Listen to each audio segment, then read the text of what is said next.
Today's test is going to be quite simple and we're just going to chuck it out the window.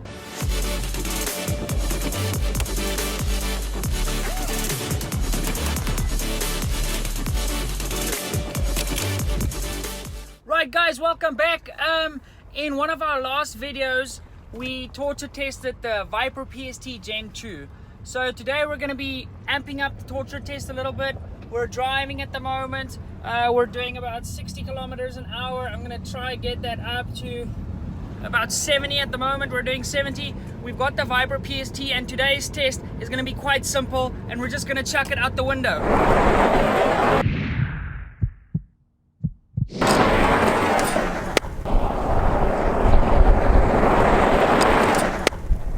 So we're going to hope we can maintain zero, and yeah, if we don't maintain zero, there's a good chance that she's shifted in the mount. We'll remount it up and then do our very best to test the dialing and everything out to distance. So I hope we got that on camera. Right, so it took me a little while, but I did find it. Here's where we ended up. It took a massive knock on the turrets. So let's jump back in the car, head down to the range, see if the sucker held zero. I haven't shot this in a while since we've thrown it. So we'll see if she held zero and take it from there. So I'll meet you guys at the range. Right, so welcome back to the range. I've just put the PST Gen2 onto the rifle. And as you'll notice, as I've just noticed, is this top turret has actually, let me see if I can get that in view for you guys. That top turret has taken a massive impact and it's actually on their skew. So I think we may have possibly achieved our goal of breaking this optic, because that was our goal, is to push it to its limits. So what I'm going to do now, I'm going to take this turret off and see if I can get it on straight, because there's a possibility something just shifted a little bit. See if I can get it on straight and then see what we can do. But we've got further damage on this girl. There's huge gashes in there, and yeah, this top turret took a huge impact. But overall, the glass inside, that's about as best as I'm going to get that reticle to show you. The glass itself is pretty perfect. So let me take the turret off, see if I can get it straightened out, and let's do some shooting and see if she's held zero. But she's definitely been dialed, because it fell on the dial and the dial shifted and bent. So we'll see if I can take it off, put it back on, and get a semi-decent result still.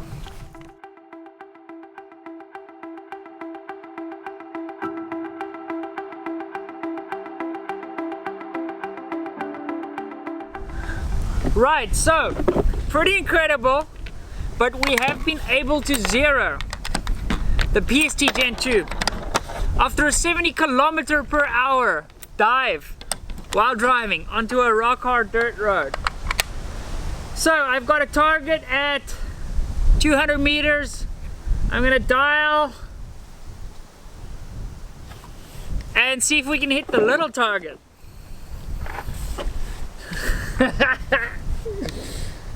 Let me just get my cheap weld sorted. There we go. Okay, parallax works fine, zoom works fine, windage works fine. The elevation turret is a little bit stiff, but it still turns, hence we were able to re-zero the rifle. And what's interesting enough, it doesn't appear that the optic has turned in the mount, which is great. So let me just check phone scope. Yes, phone scope's recording.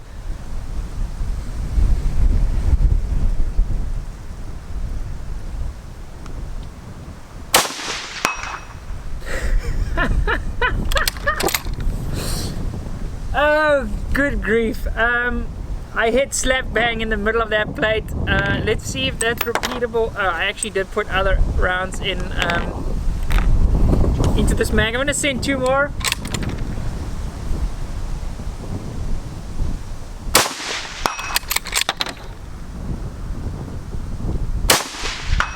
Okay, 3 rounds on top of each other. Got nothing left. Let's go out to distance and do an actual bit of dialing. So let's go I'm gonna go 0.8 mil for 300, adjust the phone scope to 300. Now 300 meter target's got some shots on it already, but we should clearly be able to see these hits.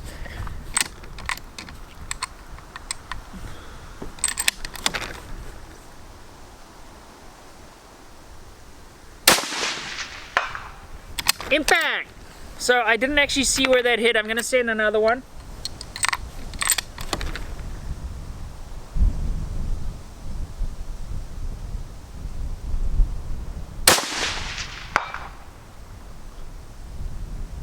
Difficult to see where that's hitting. The glass is perfect. It still dials. It does return to 0. The 0 stop even still works, yeah. Incredibly impressed. I don't think it's worth it trying to take it out to 500 meters in this wind, because this wind is absolutely ridiculous. But why can't we send another round at the 200 meter target just to prove that up and down still works? Adjust our phone scope back to 200. Right, one more shot at 200. Do this quickly.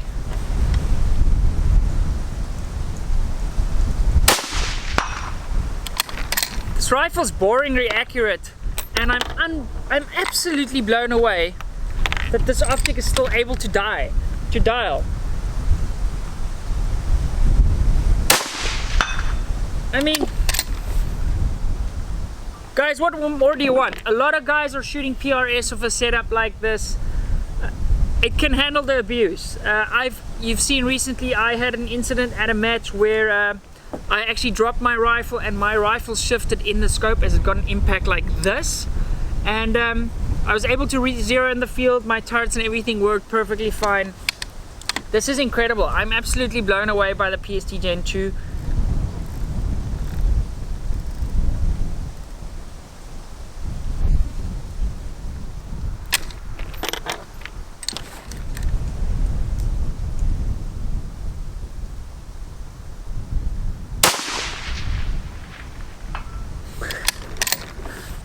Okay,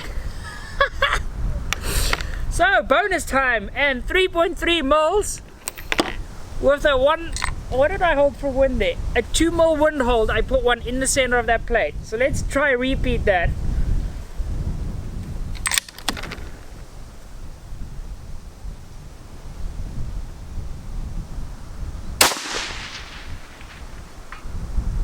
Right, just off the side of that. PST Gen 2 is an absolute tank. Wow. I can't believe we just went out to 500 meters with an optic where the turret's clearly something is massively damaged in there. Everything is tracking perfectly fine. We've gone out, we've come back, gone out again. I've retested 0. I'm absolutely blown away by the PST Gen 2. 70 kilometers per hour, chucked it out the window. What's that in miles per hour? I'll put that here somewhere. Absolutely fantastic performance. I'm left speechless, so I'm not going to say more. I'm going to end the video there. Guys, thank you so much for watching. I hope you're enjoying your PST Gen 2.